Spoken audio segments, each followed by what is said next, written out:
உங்களை சந்திப்பதில் ரொம்ப மகிழ்ச்சி.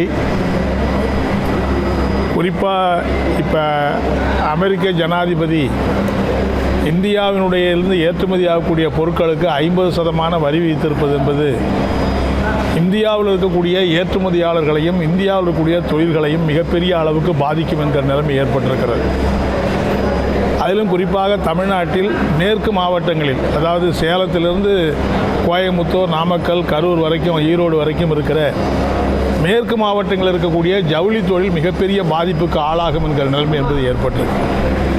தமிழ்நாட்டில் மட்டும் ஜவுளி தொழிலில் 75 லட்சம் தொழிலாளர்கள் வேலை செய்கிறாங்க. அப்போ நம்முடைய ஏற்றுமதி பாதிக்கும்னு சொன்னால் பல தொழிற்சாலைகள் மூட வேண்டியிருக்கும். இப்போவே அமெரிக்காவிலிருந்து இங்கே ஏற்கனவே அமெரிக்காவில் வந்திருக்கிற ஆர்டரை பூரா அமெரிக்க வியாபாரிகள் நிறுத்தி வச்சுருக்காங்க. இந்த மாதம் அனுப்பாதீங்க, இன்னும் 2 மாதம் பொறுத்துருங்கன்னு சொல்கிறாங்க. இப்போ புதுசாக வர்ற ஆர்டருக்கு இல்லை, பழைய ஆர்டருக்கே இதான் நிலைமை என்பது ஏற்பட்டிருக்கு. எனவே இன்றைக்கு தொழில் முனைவோர் மிகப்பெரிய அதிர்ச்சிக்கு ஆளாயிருக்கிறாங்க. பல லட்சக்கணக்கான தொழிலாளர்கள் வேலைவாய்ப்பு இழக்கிற நிலைமை என்பது ஏற்படும். இப்போ சமீபத்தில் அதுக்கு ஈடு கொடுக்கக்கூடிய முறையில் மத்திய அரசு வெளிநாட்டிலேருந்து இறக்குமதி செய்யக்கூடிய பருத்திக்கு 11% வரியை ரத்து பண்ணியிருக்காங்க. அப்படின்னா வெளிநாட்டிலேருந்து நிறையா பருத்தி இறக்குமதி பண்ணால் உள்நாட்டில் இருக்கிற பருத்தி வியாபாரிகளுக்கு விலை கிடைக்காது. இப்போ கூட சில விவசாய அமைப்புகள்லாம் ஒரு ஏக்கருக்கு 30,000 ரூபா மத்திய அரசு நிவாரணம் கொடுக்கணும்னு கோரிக்கையெல்லாம் வச்சுருக்கிறாங்க. எனவே இப்படி நம்முடைய அமெரிக்க அரசாங்கம் ஜனாதிபதி விதித்திருக்கக்கூடிய அந்த வரி விதிப்பு தமிழ்நாடு மிக கடுமையாக பாதிக்கக்கூடிய சூழ்நிலையில் தான் நம்முடைய முதலமைச்சர் கூட பாரத பிரதமருக்கு ஒரு நீண்ட கடிதத்தெல்லாம் எழுதியிருக்கிறார். எனவே பாரத பிரதமர் மோடி அவர்கள் உடனடியாக தமிழ்நாட்டினுடைய இந்த மோசமான நிலைமையை கணக்கில் எடுத்துக்கொண்டு அந்த தொழில் முனைவோர்களோட ஆலோசனை நடத்தி அவர்கள் வைக்கக்கூடிய கோரிக்கைகளை நிறைவேற்றுவதற்கு முயற்சி பண்ணணும். இந்த பாதிப்பு நீடிக்குமானால் பெரிய வேலை வாய்ப்பும் பெரிய பதட்டமும் பெரிய வேலையில் இருந்த குடும்பங்கள் வேலை இழந்து மிகப்பெரிய பரிதவிப்புக்கு உள்ளாகிற நிலைமை என்பது ஏற்படும். எனவே இது ஒரு சாதாரணமான பிரச்சனையாக மோடி அரசாங்கம் பார்க்கக்கூடாது. உடனடியாக தமிழ்நாட்டுக்கு வேண்டிய நிவாரண உதவிகள் அந்த தொழில் முனைவோருக்கு, சிறு குறு தொழில் முனைவோருக்கெல்லாம் அவங்க கேட்கக்கூடிய பல கோரிக்கைகள் என்பதெல்லாம் நிறைவேற்றி தர வேண்டும் என்று இந்த நேரத்தில் நான் வற்புறுத்தி கேட்டுக்கொள்ள விரும்புகிறேன். மார்க்சிஸ்ட் கம்யூனிஸ்ட் கட்சியை பொறுத்தவரையில் இந்த கோரிக்கைகளை வலியுறுத்தி வரக்கூடிய காலங்களில் நிச்சயமாக நாங்கள் போராட இருக்கிறோம். ஏன்னா இது தமிழ்நாட்டுடைய எதிர்காலம், வேலை வாய்ப்பு உள்ளிட்ட சகலவிதமான மாநிலத்தினுடைய வளர்ச்சி உட்பட எல்லா விதமான இதையும் பாதிக்கும். அது மட்டும் இல்லை, இப்போ இந்த மத்திய அரசாங்கம் இதனால் மாநில அரசாங்கத்துடைய வருமானமும் பாதிக்குங்கிறாங்க. அப்போ மாநில அரசாங்கமும் அவருடைய சொந்த திட்டங்களை நிறைவேற்ற முடியாது. இப்போ கூட 3ஆம் தேதி 4ஆம் தேதி ஜிஎஸ்டி கவுன்சில் அவசரமாக கூட போகுது. அப்போ என்னென்னா ஏற்கனவே இருக்கக்கூடிய 5 முனை வரி விதிப்பு என்பதை மாற்றி 2 முனை வரி விதிப்பாக அவங்க மாற்ற போகிறாங்க. 5%, 12% மட்டும்தான், 18% மட்டும்தான் போட போகிறாங்க. இதனால் மாநில அரசு இது நல்லது. நாங்கள் ஏற்கனவே சொன்னோம் இவ்வளோ வரி விதிப்பெல்லாம் வேணான்னு. ஆனால் அப்போல்லாம் மோடி கேட்கவே இல்லை. இப்போ அமெரிக்க அரசாங்கம் செஞ்ச பிறகு வரி விதிப்பை குறைக்கிறாரு, நல்லது, வரவேற்கத்தக்கது. ஆனால் இதனால் மாநில அரசுக்கு இழப்பு ஏற்படும். தமிழ்நாட்டுக்கு மட்டும் கிட்டத்தட்ட 12,000 15,000 கோடி இழப்பு ஏற்படுங்கிறாங்க. கேரளாவுக்கு 9,000 கோடி இழப்பு ஏற்படுங்கிறாங்க. எனவே இது போன்ற பிரச்சனைகளெல்லாம் மத்திய அரசாங்கம் கவனம் செலுத்தாமல் வேறு ஏதோ பிரச்சனையை பண்ணிக்கிட்டு இருக்காங்க. எனவே மத்திய அரசு உடனடியாக இந்த மக்களுடைய வாழ்வாதாரம், தொழில் வளர்ச்சி போன்ற பிரச்சனைகளை உடனடியாக கவனிக்கணும். மாநில அரசுகளுக்கு ஏற்படக்கூடிய நிதி இழப்பை ஈடு செய்வதற்கு அரசு முன்வர வேண்டும் என்று இந்த நேரத்தில் நான் கேட்டுக்க விரும்புகிறேன். 31வது நாள் அவருடைய பதவி பறி போயிடும்னு சட்ட திருத்தத்தை கொண்டு வந்திருக்காங்க. இது என்ன, இப்போ இந்த நாட்டுக்கு மிக அவசரமாக என்ன தேவை இருக்குது? ஆகவே எதிர்காலத்தில் எதிர்க்கட்சி ஆளக்கூடிய பல மாநில முதலமைச்சர்களை, பல மாநில அமைச்சர்களை பதவி நீக்கம் செய்வதற்கான தயாரிப்போடு இந்த மசோதாவை கொண்டு வந்திருக்காங்க. இது ஒரு ஜனநாயக விரோதமானது. ஏற்கனவே இருக்கிற சட்டத்திலேயே நிலைமை இருக்குது. அதாவது ஒருவர் தவறு செய்தால் அது வழக்கு நீதிமன்றத்தில் நிரூபிக்கப்பட்டு அவர் தண்டனை வழங்கினா 2 வருஷத்துக்கு மேலே தண்டனை வழங்கியவர்கள் அவர் பதவி இழப்பாங்கிறது ஏற்கனவே இருக்குது. அதுதான் முதலமைச்சர் ஜெயலலிதா கூட பதவி இழந்தாங்க ஒரு நேரத்தில். அதை மாற்றி 30 நாள் உள்ளே இருந்தாலே போதும், அதுவும் குற்றம் நிரூபிக்கப்பட விட்டாலும் பரவாயில்லைங்கிறாங்க. அப்போ குற்றமே நிரூபிக்கப்பட வேண்டியில்லை, யாரை வேணாலும் பிடிச்சி உள்ளே போட்டு 30 நாள் ஜாமீன் கொடுக்காமல் வச்சுருந்து பதவியை பறிச்சா அது என்ன அநியாயம் இது? எனவே எதிர்க்கட்சிகளை நாடு வேறொரு ஏராளமான பிரச்சனைகளை சந்திச்சுக்கிட்டு இருக்கிற இந்த நேரத்தில் இவங்க எதிர்க்கட்சிகளை பழிவாங்குவதற்கு என்ன பண்ணுறதுங்கிறத மட்டும்தான் குறிவைத்து செய்கிற நடவடிக்கையை தான் மோடி செய்கிறாருங்கிறத நம்ம பார்க்க வேண்டியிருக்கு. இப்போ அமித்ஷா வந்து கோயில்பட்டி திருநெல்வேலிக்கு வந்தார். இந்த மாதிரி எந்த பிரச்சனையும் அவர் பேசலை. அது ஏதோ திமுக அரசாங்கத்தை திமுக அரசாங்கத்தை அப்புறப்படுத்துவதுங்கிற ஒரே நோக்கம் தான் எங்கன்னு பேசுகிறார். நான் என்ன கேட்குறேன், இந்த டாரிஃப் பிரச்சனை இவ்வளோ பிரச்சனையாக இருக்குது. இந்த சுப்ரீம் கோர்ட்டு நேற்று வழங்கியிருக்கிற தீர்ப்பில் நீங்கள் நீக்கிய வாக்காளர்கள்லாம் திரும்ப சேருங்கன்னு சொல்லி உச்சநீதிமன்றம் உத்தரவு போட்டிருக்கு. இதை பற்றியெல்லாம் ஏதாவது அமித்ஷா பேசுகிறாரா? இதுக்கு என்ன காரணம், ஏதாவது விளக்கம் சொல்கிறாரா? ஒன்றும் கிடையாது.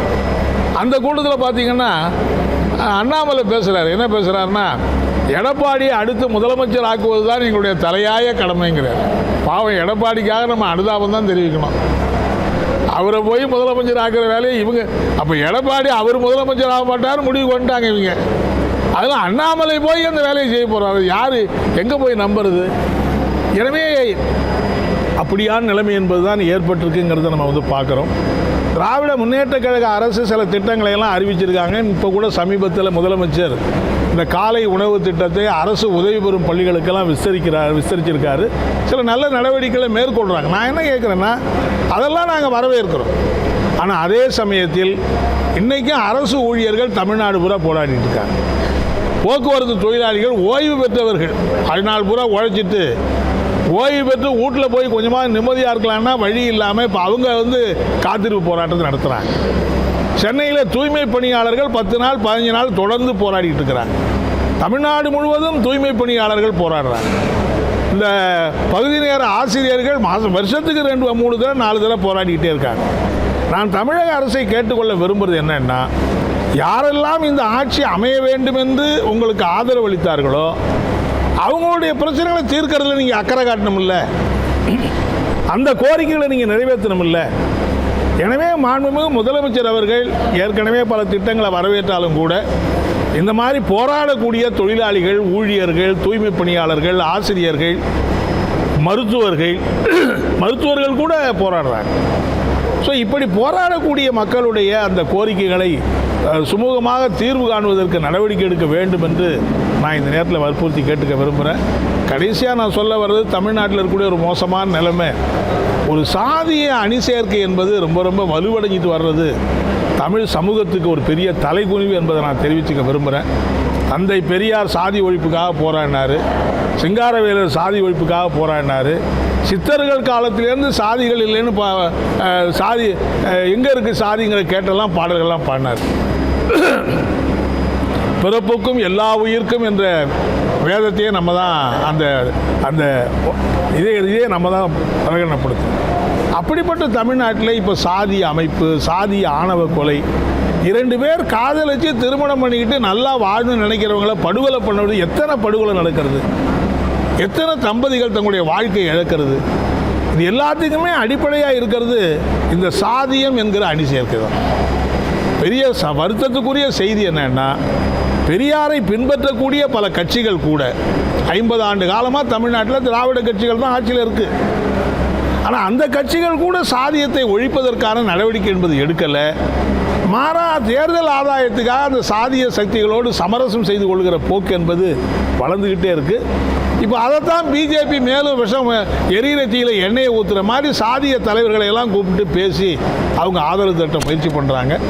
எனவே ஒரு பக்கம் இந்த சாதிய ஆணவ படுகொலை தடுப்பதற்கு தனி சட்டம் வேண்டும் என்று நாங்கள் வற்புறுத்துகிற அதே நேரத்தில் இந்த சாதிய அணி சேர்க்கை, சுயசாதி பெருமையை பேசுறது, இதர சாதி மக்களை விரோதமாக பார்க்கிற வெறுக்கிற அந்த சாதி வெறியை கண்டித்து தமிழ்நாட்டில் இருக்கிற எல்லா ஜனநாயக எண்ணம் கொண்டவர்களும் போராட முன்வர வேண்டும் என்று நான் இந்த நேரத்தில் கேட்டுக்க விரும்புகிறேன். அமெரிக்காவோட தபால் சேவையெல்லாம் ஆமாம், இப்போ மத்திய அரசு வந்து, ஏன்னா அவங்க வந்து நீங்கள் இந்த பொருளுக்கெல்லாம் நீங்கள் அனுப்புனா நாங்கள் வரி போடுவோங்கிறாங்க.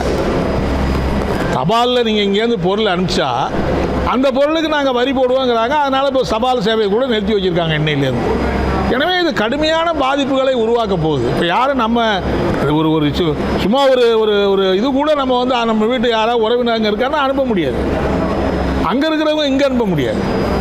ஸோ இவ்வளோ பெரிய தேச முக்கியத்துவம் வாய்ந்த இந்த பிரச்சனையில் இப்போ விஜய் வந்து மாநாடு நடத்தினார்ல, ஏன் இதை பற்றியெல்லாம் பேச மாட்டேங்கிறாரு? இவ்வளோ பெரிய ஆபத்து இருக்குது, இதை பற்றி பேச மாட்டேங்கிறாரு.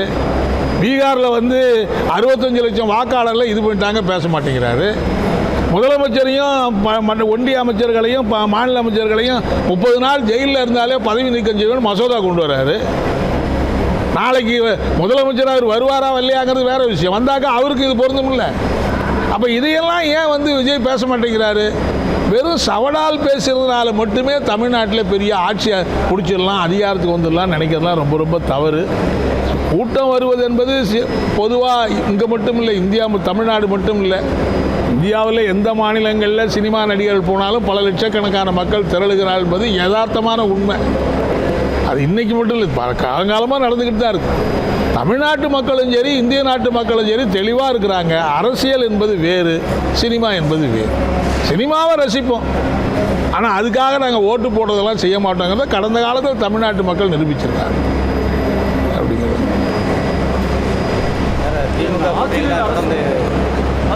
ஆசிரியர் அரசு போராட்டம் அந்த கோரிக்கைகளை திமுக ஆட்சி நிறைவேற்றாமல் எல்லாம் போட்டிருக்கிறாங்க. அந்த பழைய ஓய்வூதிய திட்டத்தை கொண்டு வருவதற்கான குழுவெல்லாம் போட்டிருக்காங்க. முதலமைச்சரோட அரசு ஊழியர் சங்க தலைவர் வந்து பேசுகிற போது அவர் தெளிவாக சொல்லியிருக்காரு, நான் கொடுக்காம இதை யார் கொடுக்க போகிறா அப்படின்னு ஏற்கனவே அவங்ககிட்ட வாக்குறுதியெல்லாம் கொடுத்துருக்காரு. நிச்சயமாக அந்த அரசு வந்து செய்யணுங்கிற நம்பிக்கை எங்களுக்கு, செய்வாங்கங்கிற நம்பிக்கை இருக்குது. அப்படி இல்லைன்னா அரசு ஊழியர்கள் கடுமையான போராட்டத்தில் இறங்க வேண்டிய கட்டாயம் தான் வரும். தேர்தல் முடிவுகள் எப்படி இருக்கும்னு இதை வச்சு சொல்ல முடியாது. தொடர்ந்து நீங்கள் திமுக விமர்சிக்கிற இந்த விஷயத்தில் அதனால் அதிலிருந்து மேக்சிமம் வெளியே வாய்ப்பு இல்லை. அதாவது எங்களை பொறுத்தவரையில் பாஜக என்பதை வீழ்த்துகிற அந்த ஒரு பரந்த அணியில் எல்லாரும் ஒன்றா சேர்ந்து நிற்கணும். ஆட்சி வந்து திராவிட முன்னேற்ற கழக ஆட்சி. அந்த ஆட்சியில் செய்யக்கூடிய காரியங்களுக்கெல்லாம் அவங்க தான் பொறுப்பு, நாங்கள் பொறுப்பு கிடையாது. எனவே நல்லது நடந்தால் வரவேற்கிறோம், நடக்காததை கடுமையாக விமர்சிக்கிறோம். ஆனால் பாஜகவை எதிர்த்த போராட்டத்தில், அதாவது திமுகவோட நாங்கள் இருக்கணுமா இருக்க வேணாம்ங்கிறது எதை பொறுத்து இருக்குன்னா, பாஜகவை வீழ்த்தணுமா வீழ்த்த வேணாமாங்கிறத பொறுத்து இருக்கு. எனவே பாஜக என்கிற அந்த பாசிச குணம் கொண்டிருக்கிற கட்சி இனியும் ஆட்சியில் நீடிப்பது ரொம்ப ரொம்ப ஆபத்தானதுங்கிறதுனால அதை விரிந்த அணியில் நாங்கள் எல்லாரும் சேர்ந்து பணியாற்றிட்டோம்.